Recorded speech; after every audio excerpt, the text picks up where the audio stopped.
நாளைக்கு காலையில் 5 மணிக்கே கோயிலுக்கு கிளம்புறோம்.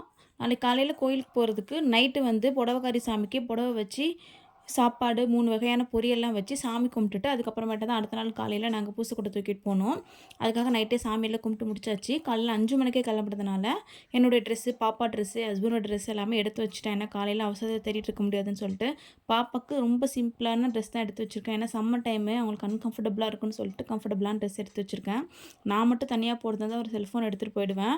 பாப்புக்குட்டி இருக்கிறதுனால அவங்களுக்கு ஒரு பேக் கண்டிப்பாக எடுத்துகிட்டு போய் ஆகணும். அவங்க தூங்குற டைமு பாப்புக்குட்டிக்கு 4 மந்த் ஆகுது. இன்னும் அவங்கள கூட்டமான இடத்துக்குலாம் கூட்டிகிட்டு போனதில்ல. இப்போ தான் ஃபஸ்ட் டைம் போகிறாங்க. அவங்க எப்படி இருப்பாங்கன்னு தெரியல. பாப்புக்குட்டி தூங்குற டைமு அவங்களுக்கு கீழே போட்டு தூங்குறதுக்காக ஒரு ஒயிட் கலர் டவல் ஒன்று எடுத்திருக்கேன். அதுக்கப்புறம் வாயில் புடவை ஒன்று எடுத்திருக்கேன்.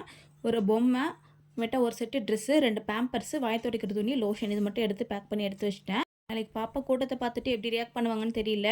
பாப்புக்குட்டி என்ன பண்ணாங்க, கோயிலில் எப்படிலாம் சாமி கும்பிட்டாங்கன்னு சொல்லிட்டு நெக்ஸ்ட் வீடியோவில் அப்டேட் பண்ணுறேன். பாய்.